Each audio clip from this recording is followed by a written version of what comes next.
이 세대를 무엇으로 비유할까라는 제목을 가지고 우리가 좀 지난주에 마지막 부분인데 지난주에 좀 서둘러 끝내는 바람에 지난주에 마지막 부분을 다시 한번 묵상했으면 좋겠습니다. 예수님께서는 요한의 제자들이 다녀간 후에 남은 제자들에게 세례 요한에 대해서 설명해 주셨어요. 다시 말씀해 주셨어요. 그 첫 말씀은 질문으로 시작됐습니다. 우리 다 같이 한번 제가 읽어드리겠습니다. 요한이 보낸 자가 떠난 후에 예수께서 무리에게 요한에게 대하여 말씀하시되 너희가 무엇을 보려고 광야에 나갔더냐? 바람에 흔들리는 갈대냐?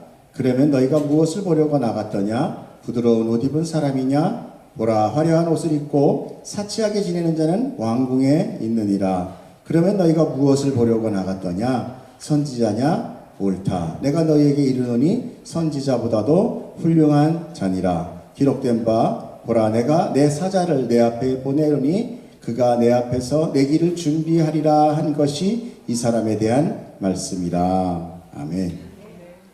예수님은 질문하십니다. 너희는 무엇을 보러 나갔느냐?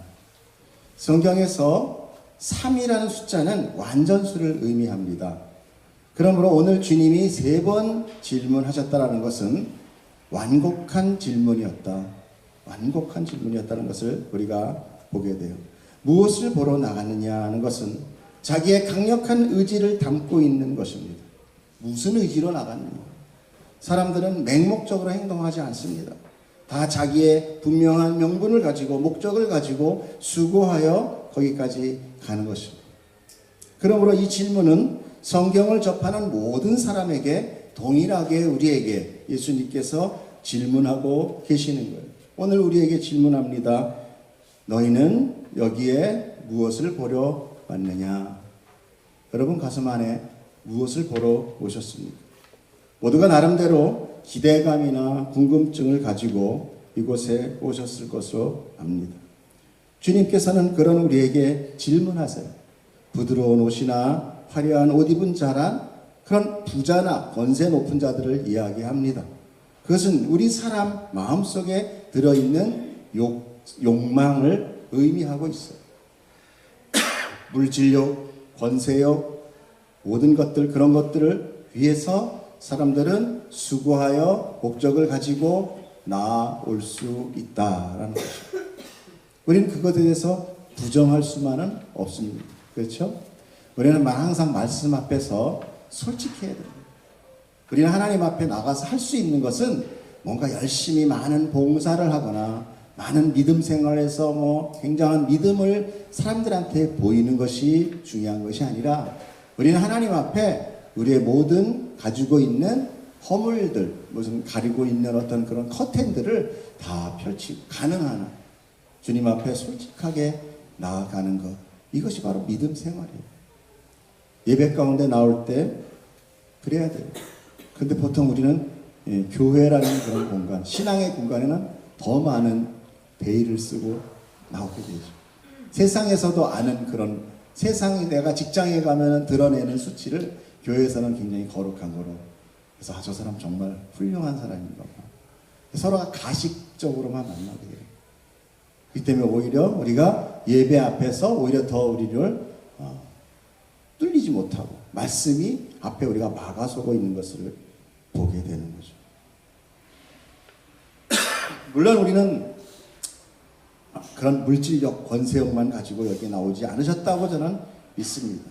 그래도 예배로 나오는 사람은 아마도 그 기독교라는 종교를 알고 싶어서 그 진리의 말씀이 궁금해서 이 예배가 과연 내게 어떤 유익이 될지를 고민하며 나오셨을 거예요. 어떤 분은 권면안에 계속 한 주, 두 주, 한 달, 두 달 고민을 하다가 나오신 분도 있고 또 그 전에 또 이미 나오시던 습관에 의하여 나오신 분들도 있고. 그러나 오늘 주님이 하시는 이 말씀 가운데 우리가 정말 투명하게 나를 다시 한번 돌아보는 시간이 되기를 저는 축복합니다. 그들은 얘기합니다. 아니, 그들은 얘기 아니라 예수님은 말씀하십니다. 너희가 선지자를 보러 나갔느냐? 우리도 여기 마찬가지죠. 하나님을 보러 옵니다. 말씀을 들으러 와요. 신앙을 갖고 뭔가 다른 것을, 나보다 나은 것을 추구하는 것을 만나러 옵니다. 맞습니다. 그때 예수님은 요한을 빗대어서 그는 선지자보다도 훌륭한 자라고 말씀하세요. 왜 선지자보다도 더 훌륭한 자라고 말씀하셨습니까? 세례 요한은 하나님께서 미리 계획하시고 언약하시고 선포하셨던 예언한 선지자였다라는 것이 그 이유예요. 여러분이 귀한 것은 내가 뭐 어떤 훌륭한 일을 해서 귀한 것이 아니라 하나님께서 여러분의 이름을 창세 전에 택하여서 기록하셨기 때문에 하나님이 여러분을 아시기 때문에 여러분이 귀한 거예요. 무슨 말인지 이해가 가십니까? 여러분, 내가 하나님을 아는 자보다 하나님이 나를 아는 자 되기를 축복합니다. 내가 아무리 하나님의 이름을 불러도 하나님이 내가 너를 도무지 알지 못해, 그런 정말 비참한 일이 벌어지면 그건 정말 인생 꽝 아니겠습니까? 신앙생활의 꽝. 여러분, 여러분이 귀한 것은 바로 하나님께서 택한 받은 자이기 때문에, 예언한 자이기 때문에, 계획된 자이기 때문에 여러분이 귀한 거예요. 하나님께서는 당신의 모든 경륜을 계획하시고 하나하나 이루셨고 또 이루어 가실 것입니다. 이것을 우리는 역사라고 말하고 있어요. 그래서 그 역사를 영어로 뭐라 그래요? 그의 이야기, His story라고 얘기합니다. 그런데 그 모든 역사 가운데 오직 인간만이 불안해하고 있다. 불안해하고 있다. 저 척박한 땅 바위 그늘 밑에 눈에 보이지도 않는 작은 들꽃, 제가 많은 얘기를 했을 거예요. 들꽃이 피어날 때 다가 하나님의 창조와 다스림에 완벽하게 적응하고 의지하고 있다라는 거예요. 그렇기 때문에 그들은 아무도 알아주지 않아도, 한평생 누군가 한 번도 봐주지 않아도 불만족하거나 슬퍼하거나 자기의 처지를 비관하지 않고 오직 주님이 키우시기에 만족하면서 자기에게 받아진, 자기가 창조된 그 모습 그대로를 온전하게 다 펼쳐 보이고, 그 짧은 시간 왕성한 그 아름다운 자태, 눈에 보이진 않지만 현미경으로 돋보기로 들여다봐야만 볼 수 있는 조그만 그 꽃이지만 그것을 완전히 다 펼쳐 보이고, 그 짧은 시간 사그러져 갈 수 있는 거예요. 여러분, 이런 삶을 하나님께서는 우리를 통하여 이루시면서 그런 삶을 통해 하나님의 영광 돌리는 삶이다라고 얘기합니다. 우리가 뭐 축구골 하나 넣어가지고 이 영광 돌리는 삶이 아니고, 우리가 무슨 수석 입학해서 영광 돌리는 삶이 아니라, 하나님이 나에게 허락되어 있는 이 모든 이 인생 자체를 그냥 내가 수긍하고 믿고 그분의 완전함 가운데 의탁하고 펼칠 수 있는 자기의 온전함을 최선을 다하여 펼치는 것, 그것이 하나님께 영광 돌리는 삶. 피조물은 창조주에게 무엇을 요구하는 존재가 아닙니다. 창조주의 그 창조를 더욱더 완벽하게 나타내면 되는 거예요. 그러나 인간은 불만족해야 합니다. 억울해합니다. 슬퍼하고 끊임없이 요구하고 있는 것입니다. 그것은 나의 창조주가 완전하지도 못하고 불완전한 존재라는 것을 우리 스스로 인정하고 있는 것입니다. 여러분, 어떻게 이렇게 불완전한 존재를 여러분의 하나님이라고 믿고 의지할 수 있겠습니까? 여러분의 하나님을, 완전한 하나님을 믿으시길 축복합니다. 그렇다면 내가 지금 처해 있는 나의 삶이 비록 내가 보기에 이 세상의 판단 기준에 의하여 모자라고 부족할지라도, 여러분, 그 하나님의 눈으로 여러분의 인생을 판단하고 비교하기를 저는 축복합니다. 하나님이 붙드시면 나는 완전한 자다라는 고백을 할 수 있는 것이 바로 신앙의 힘인 거예요. 믿음의 능력입니다. 그러므로 우리는 죄로 인하여 부족이라는, 나는 부족해, 나는 그런 불완전이라는 상태에 빠지게 됐다는 것을 알아야 됩니다. 그렇기 때문에 우리의 부족을 하나님의 탓으로, 그 죄로 찾아온 나의 부족이란 느낌을 하나님 나를 이렇게 하셨어요라고 이렇게 하나님 탓으로 돌리지 말아야 돼요. 하나님은 완전하게 우리를 창조하셨어요. 완벽하게 창조하셨어요. 창세기에 뭐라고 나옵니까? 한번 읽어주세요. 시작.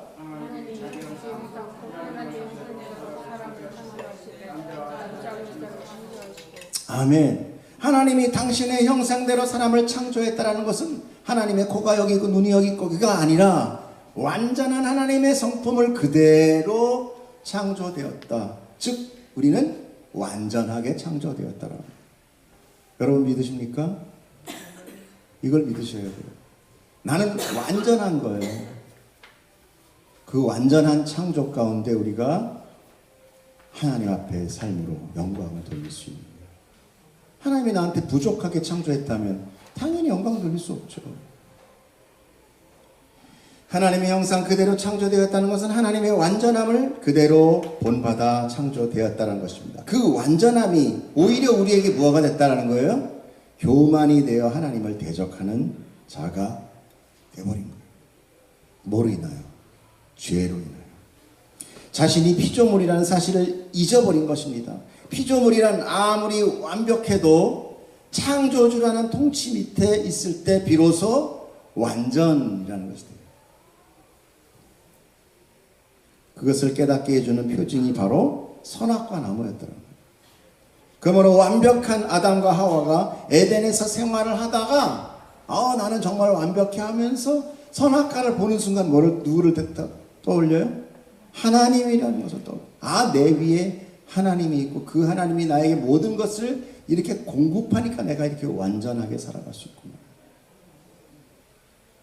그러므로 하나님이란 창조주를 인지하고 감사하며 그 창조의 목적이 맞는 찬송의 삶을 살 수 있었던 거예요. 그렇게 했어야 됐다는 거예요. 그러나 그들은 선악과를 따먹으로 인하여 자기가 스스로 창조주의 자리에 앉는 인간 중심적인 인간 왕이 되어버린 것입니다. 여러분 그 선악과를 따먹을 때 뱀이 뭐라고 유혹을 했어요? 너희도 하나님 같이 될 수 있어. 하나님 같이 될 수 있어. 그렇다는 것은 무슨 얘기예요? 항상 늘 마음 가운데 하나님을 인정하고 그분에게 순종했다는 마음에 항상 늘 시기심이 있었다는 거예요. 있었다는 거죠. 그걸 건드는 겁니다. 아무것도 없고 순종 잘하는 아담을 막 많은 말을 설득을 해가지고 그래 그러면서 한 게 아니라 딱 그 안에 들어있는 그 의식을 턱 건드는 게 사탄이에요. 우리 안에 들어있는 걸 살짝만 건드려요. 그러면 우리는 그 다음부터는 알아서 죄를 지키게 돼요. 완전했기 때문에. 인간 중심이 돼요. 그러므로 우리는 다 나 중심적인 삶을 살아요. 그것이 우리 안에 죄의 본질이며 죄의 실상입니다. 우리는 주님 앞에 이것이 노출되고 깨달아져야 하는 것입니다. 나는 죄인 맞구나. 나는 나 혼자 살아갈 수 있는 자가 아니구나. 나는 완전하게 창조됐지만 그러나 하나님의 공급을 받아야만 완전한 자가 되는구나를 알아야 됐다는 거예요. 이것이 드러날 때 자기의 교만이 깨어지고 그 삶이 무너진 자들. 무너지잖아요. 난 여태까지 그래도 내가 좀 잘나서 사는 줄 알았는데 말씀 앞에 하나님 앞에 내가 노출되니까 나는 불가능한 자로 드러나. 그렇게 무너진 삶이 될 그 자들이 예배로 나오더라는 것입니다. 참 아이러니하지 않습니까? 마치 세상에서 볼 때는 실패한 사람 같은 사람들이 예배로 오더라는 거예요. 하나님의 이 지혜는 세상의 지혜와 정반대라는 거예요. 자, 우리 31절, 32절 한번 읽어주시면 감사하겠습니다. 읽겠습니다. 또 이르시되 이 세대의 사람을 무엇으로 비유할까? 무엇과 같은가? 비유하건대 아이들이 장터에 앉아 서로 불러 이르되 우리가 너희를 향하여 피리를 불어도 너희가 춤추지 않고 우리가 곡하여도 너희가 울지 아니하였다함과 같도다. 예수님은 말씀하십니다. 이 세대를 비유하고 있어요.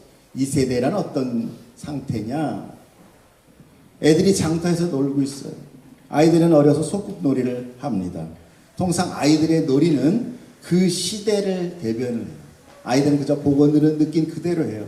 예전에 우리는 어땠습니까? 소꿉놀이를 하면은 되게 보면은 네가 아빠 내가 엄마 그래가지고 풀 뜯어놓고서는 그런 거 하죠. 엄마는 열심히 밥을 짓고 막 그런 거 반찬을 만들어요. 그러면 아빠는 뭐예요? 일하러 나갔다 늦게 들어와 술이 만탕이 돼가지고 술 쌍차려와 이러면 또 여기 있어요. 그러면서 그 우리 한국의 어떤 유교주의적인 어떤 그런 모습들을 아이들이 그대로 따라하는 이것이 한국 사회였어요. 이런 비유를 통해서 장터에서 아이들이 모여서 한쪽에서는 결혼식 놀이를 하고 있어요. 그리고 또 한쪽에서는 장례식 놀이를 하고 있는 거예요. 그런데 결혼식 놀이하는 곳에서 막 피리를 불면서 결혼식 잔치의 분위기를 조성하려고 하는데 딱 그 장단에 맞추는 아이들이 없다는 거예요. 또 한쪽에서는 장례놀이를 하고 있는 서로 막 곡을 하면은 같이 또 아이고 곡을 해야 되는데 저 어렸을 때 이 곡할 때 제일 신기했어. 그 여자분들 특히 어머니 친구들이 아이고 하다가 막 깔깔대고 웃다가 또 아이고 그게 되게 재밌더라고. 막 음식도 하고 막 뭐 먹었니? 그리고 막 놀다가 또 저쪽 가면 아이고 이 곡을 안 하는 거예요. 장단을 맞추지 않아. 우는 아이가 없다라는 거예요. 이 비유는 각자가 자기 놀이에 빠져서 각자야 자기 것만 소중하다고 생각해요. 자기는 결혼식 해야 된다. 이것 때문에 우는 애가 없고 여기는 장례식 하느라고 안 웃어준다라는 거예요. 이 비유를 통해서 또 다른 사건으로 이제 나아가죠. 33절 34절 한번 보세요. 시작. 세례 요한이 와서 떡도 먹지 아니고 포도주도 마시지 아니하며 너희들이 저런 귀신 들렸다 하고 인자는 와서 먹고 마시매 너희들 말이 보라 먹기 좋아하고 탐하기 좋아하고 술 좋아하는 사람 죄인의 친구다 이렇게 얘기했다는 거예요. 세례 요한은 회개를 외친 선지자입니다. 그러므로 세례 요한의 물 세례를 뭐라고 얘기하냐면 회개의 세례다라고 얘기해요. 요한 누가복음 3절에 요한이 요단강 강북은 각처에 와서 죄 사함을 받게 하는 뭐라고 그래요? 네, 회개의 세례를 전파했다. 회개란 지금 가고 있는 모든 삶과 생각과 소망을 돌이켜서 전과는 다른 전혀 다른 방향으로 나아가는 돌이키는 것을 회개라고 해요. 그러므로 세례 요한의 금욕적인 삶에는 열심히 율법을 지키며 스스로 정결하다고 믿고 사는 그 당시의 바리새인이라든지 종교 지도자들 그들을 통하여 회개를 하라고 했지만 그들은 어때? 이것이 가장 정결하게 사는 거야. 이것이 죄 없이 사는 거야. 이것이 구원의 길이야를 고집하느라고 회개하지 않았다라는 거예요. 동참하지 않았다라는 거예요. 아까 뭐라고 그랬어요? 자기네들은 제사 놀이 하느라고 이게 재밌어 그러느라고 결혼식 놀이 참견 안 하듯이 이들은 자기가 빠져있는 그런 율법주의에 의하여 지금 회개하라 구원이 오고 있다라는 그 말을 전혀 동요하지 않고 있다. 참여하지 않고 있었다. 오히려 그들을 향하여 뭐라고 얘기했다고 그래요? 귀신 들렸다라고 비판했다는 거죠. 또한 예수님이 오셔서 죄인들에게 복음을 전하고 그들과 함께 먹고 마시고 같이 즐기니까 먹기를 탐하고 술을 즐기는 자라고 비난할 뿐 자기의 종교 생활로 자기들은 구원을 얻을 것이라는 것만 굳게 믿고 있는 그들에게 주님의 구원 다 나에게로 오라 내가 너에게 무거운 짐을 다 벗겨버리고 내가 자유케 하리라 라는 그런 구원의 의미를 깨닫지 못하고 형식주의에 얽혀서 비판하고 정죄했다. 이게 그때만 그랬을까요? 우리 안에 다 들어가 있어요. 우리는 형식주의에 묶입니다. 형식은 그릇이에요. 필요해요. 중요합니다. 내용물이 담겨야 되기 때문에 형식은 필요해요. 그러나 그 형식은 사람을 묶습니다. 사람을 묶어요. 아까 내가도 우리 하나님하고 같이 대화를 했지만 많은 종교의 형식들이 있어요. 무슨 주의. 여러분 그 주의는 필요해요. 그러나 거기에 묶이면 안 된다는 거예요. 거기에 묶이면 우리는 진짜 안의 내용을 놓쳐버릴 수 있어요. 중요한 거는 내용이 뭐냐가 더 중요한 것입니다. 그 다음에 형식이 필요할 수도 있어요. 그러나 형식이 나를 구원하는 것은 아니에요. 이걸 다른 말로 설명하면 예수님께서는 구원자로 오셨지만 모두가 다 자기 중심의 구원에 빠져서 내가 왕이야, 내가 원하는 나만의 메시아들을 붙들고 있기 때문에 직접 메시아가 오셔서 선포되고 기적이 일어나고 기쁨이 터져도 거기에 참여하는 자가 못 되더라. 이 참 인간이 우매한 것입니다. 또 반대로 주님이 우리의 저주를 다 대신하여 십자가를 끌고 죽어가고 있는다고 해도 자기의 죄로 인하여 애통하는 자가 없고, 주님 내 죄로 인하여 당신이 죽으시는군요 라고 애통하는 자가 없고, 야 내려와봐, 너나 구원해, 이게 비아냥거리는 것 같아요. 이것이 지금 그 죄로 인하여 부패된 우리의 망가져버린 이 세대를 예수님께서 말씀하고 계세요. 그것은 바로 우리의 마음들입니다. 우리는 어떤 그릇에 이 믿음이 담겨 있습니까? 어떤 내가 원하는 복이라는 그런 그릇에 이 말씀, 생명의 말씀을 담기를 원하십니까? 여러분, 성령이라는 하나님이 주신 그 성령의 그릇에 여러분 그 예수 그리스도의 구원의 생명의 복이 담기길 저는 축복합니다. 성령은 우리가 만들고 우리가 좌지우지할 수 있는 것이 아니라 하나님이 우리를 만들어 가시는 것입니다.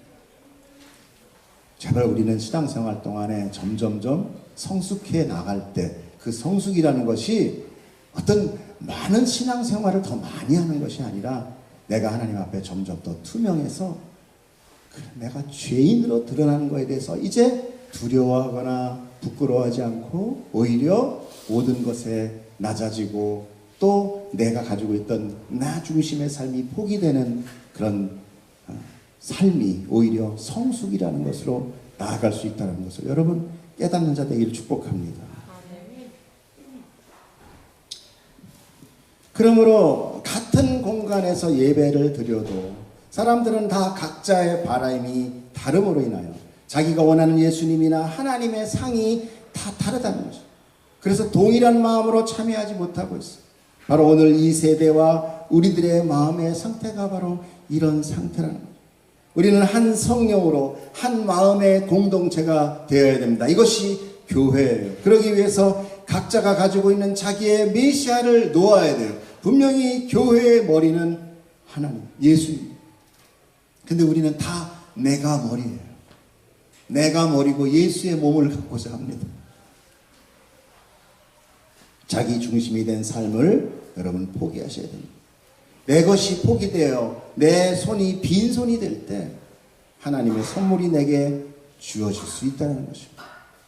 그래서 우리의 기도가 잠시 나의 요구사항을 다 내려놓고 여러분 가끔 여러분 침묵하며 오직 하나님의 말씀이 나에게 어떻게 쏟아지고 있는지를 여러분 그 비워지는 마음의 시간이 되기를 저는 한번 축복합니다. 여러분의 기도가 막 수많은 요구사항을 쏟아놓고 예수 그리스도의 이름으로 기도합니다. 아멘. 그러고 일어서지 마시고 좀 하나님 오늘 나에게 말씀하여 주시옵소서. 내가 가지고 있는 모든 욕망과 정말 정신없는 분주한 마음들, 두려운 마음들 이런 거 다 일단 내려놓고 하나님이 오늘 나에게 무엇을 말씀하는지 듣기를 원합니다.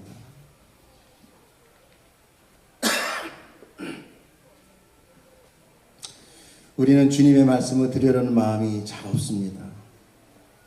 이미 우리의 마음은 나라는 자기 중심으로 닫혀버렸기 때문에 그렇습니다. 세례 요한의 금욕적인 삶, 그 사람은 왜 그렇게 금욕적인 삶을 살았을까? 그런 거룩한 삶을 그가 행위적인 거룩을 얻기 위함이었던가? 무슨 내용이었을까? 그것은 그 당시에 형식만 남은 제사장의 제도, 제사 제도를 깨뜨리기 위함이었어요. 요한은 아버지 샤가라라는 그런 제사장의 아들입니다. 제사장은 그 아들에게 계속 승계되는 거예요. 그러므로 요한도 제사장이 되어야 되는 거죠. 그 제사장은 그 당시에 비록 로마의 속박에 있었지만 로마는 어떤 나라였어요? 그 나라의 종교를 이렇게 우대해 줬거든요. 반란 같은 게 일어나지 않게 하기 위해서. 그래서 그들은 호화로운 옷과 늘 제사로 올라오는 고기와 곡식으로 배부른 삶을 살 수 있었어요. 성경에서도 제사장의 풍요롭고 타락한 삶을 보여주는 공간이 있는데 그것이 사무엘이 탄생할 때 그 엘리 제사장에 대해서 나타납니다. 그 엘리 제사장은 살이 너무 많이 쪄서 일어서는 것조차도 힘들었다.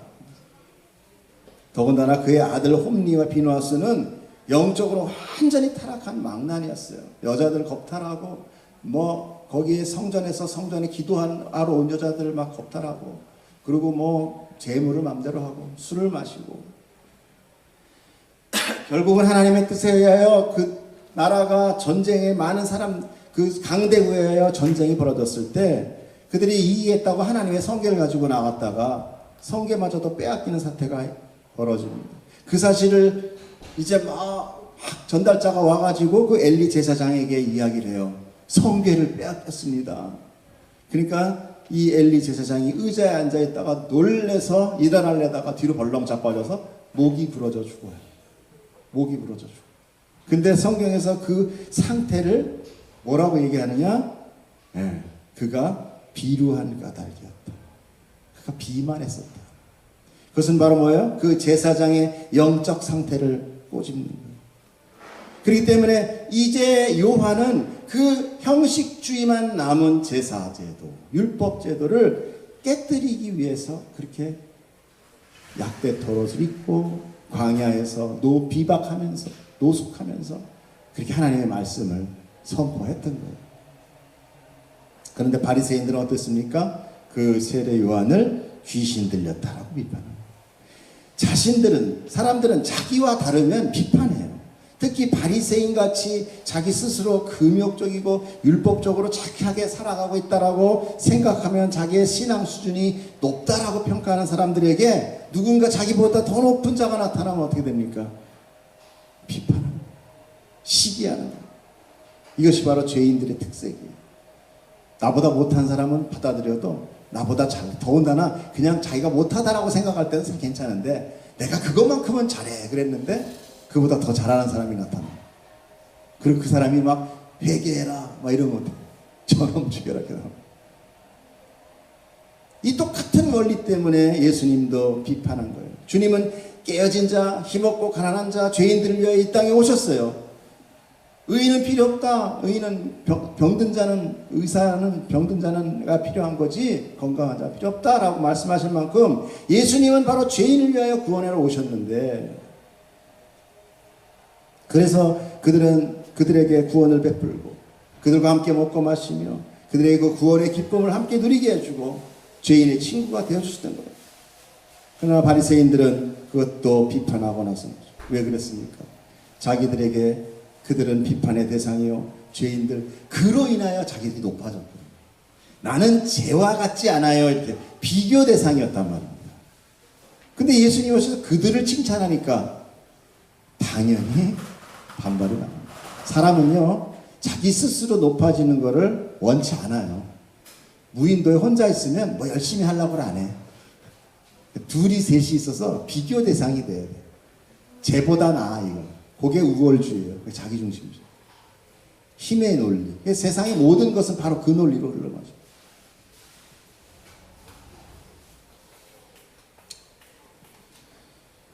그 바리새인들 마음 안에 진짜 더 들어가 있었던 그 시기심의 그 안에 지은이는 예수님께서 그 기적을 행하고 능력을 행하고 그리고 그들을 향하여 막 이렇게 함께 복음을 전파하며 기뻐하는 그 무리에 자기들만 초대받지 못한 것에 대한 그 비판이, 그 질투심이 더 강했다. 예수님은 그랬잖아요. 이 독사의 자식들아, 해치라 무덤들아. 그러니까 어떻게 해? 자기들만 참여하지 못해. 속으로는 참여하고 싶어. 근데 그 참여하면 자기도 죄인이 돼. 자기가 쌓아온 모든 공든탑 이게 다 무너져. 인간은 늘 자기의 기득권과 경험을 버리지 못해요. 그것이 나의 업적이 되고 나의 권세고 그것이 나의 능력이고 나의 가치를 만들거든요. 나는 이런 사람이야 라는 가치. 여러분, 성경의 말씀은 인간의 이 가치를 계속 부시고서 들어오는 거예요.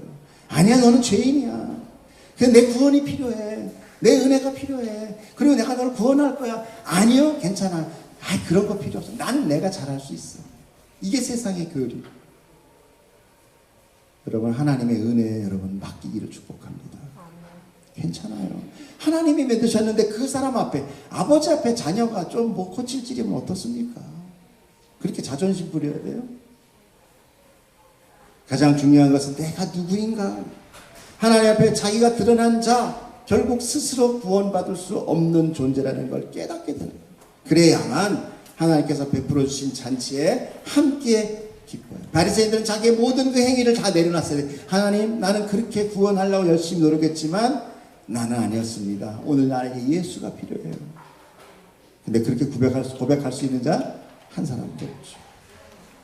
여러분, 우리는 그 단단한 형식으로부터 무장해제된 자들이에요. 난 무장해제된 적 없는데 어떻게 그렇게 됐습니까?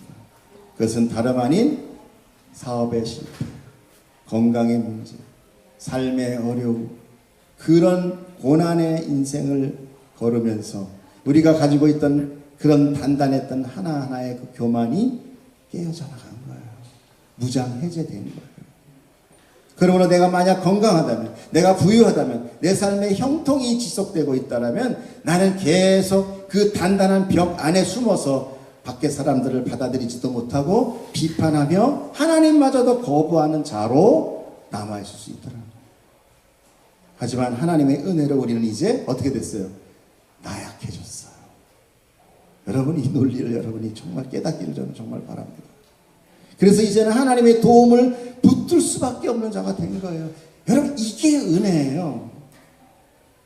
하나님 우리를 가장 이 세상에서 약한 자로 만들어내고야 합니다. 그래야 하나님을 붙들거든요. 그전에는 절대 안 붙들죠. 내가 할 수 있는데 왜 붙들어요? 내가 왜처럼 치사한 삶을 살아야 돼? 자존심도 없나? 이렇게 됩니다. 그게 교만이에요. 하나님은 그걸 깨고 나가십니다. 그래서 마지막 말씀이 35절 말씀. 같이 읽어주세요. 시작.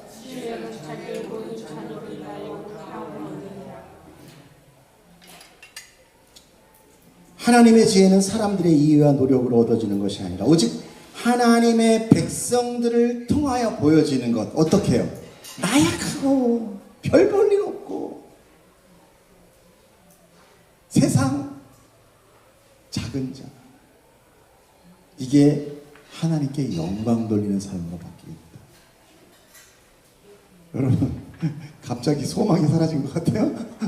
이거 뭐야? 나 좀 오늘 뭔가 좀 붙들러 나왔더니 이게 뭐 이렇게 예배에 왜 이렇게 맥이 빠지네. 여러분, 맞아요. 예배는 하나님 앞에 죄인이 있을 때 죄인의 힘은 빠져나가는 거예요. 여러분, 예배 끝나면 여러분의 삶에 통곡이 돌아와야 돼요. 여러분 삶 안에 회개가 돌아와야 돼요. 예배가 끝나면 내 안에 애통이 돌아와야 돼요. 나에 대한 괴로움이 돌아와야 돼요. 그것이 진정한 여러분 바꿔나가는 거예요. 예배를 드렸는데 내가 너무 살아나. 내가 너무 기뻐. 그건 잘 보셔야 돼요. 그 말씀이 아니라 여러분을 부추기고 있는 사탄의 소리들이에요. 여러분, 그것이 신앙생활입니다. 그것이 성화예요. 그것이 믿음의 완성으로 가는 길입니다. 여러분, 그런 실력이 없으면 우리는 늘 이 삶에서 염려하고 고민하고 두려워하며 불평하고 만족하지 못하는 삶을 살 수밖에 없어요. 그러나 여러분, 우리가 이런 모든 삶 속에서 감사하며 살 때 사람들은 우리의 삶을 보고 그 하나님을 궁금해하게 될 것이에요. 비록 우리는 이렇게 여기서 약하고 보잘것없지만 마치 애벌레가 그 긴 고치라는 시간을 통하여 화려한 나비가 되듯이 우리의 육체가 끝나는 날 우리는 새 몸으로 부활할 것이고 여기서는 상상할 수 없는 삶을 저 하늘의 높은 수준으로 살아가는 자가 될 줄로 저는 믿습니다. 그래서 오늘 내게 이런 삶이 허락되고 있다는 것을 여러분 깨닫게 되기를 축복합니다. 백부장의 종이 나왔다고 해요. 그런데 그 종이 지금도 있습니까? 어느 동네에 살고 계세요? 시흥에 살아요? 나인의 성의 과부의 아들이 죽었다고 그래서 예수님이 살렸다고 그래요? 그도 죽었어요. 그도 죽었어요. 아무리 이 땅에서 큰 기적을 맛본다 할지라도 그것은 진정한 해결이 아닙니다. 여러분, 완전한 승리는 썩어질 육체가 아닌 하나님이 주시는 새 몸을 받아 그 안에 들어가는 것만이 유일한 길입니다. 그렇기 때문에 우리는 뭐 해야 돼요? 실력을 갖춰야 됩니다.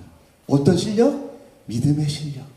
주님이 주신 이 삶을 내가 굳세게 버텨나갈 수 있는, 영광 돌릴 수 있는 여러분 실력 있는 자 되기를 축복합니다.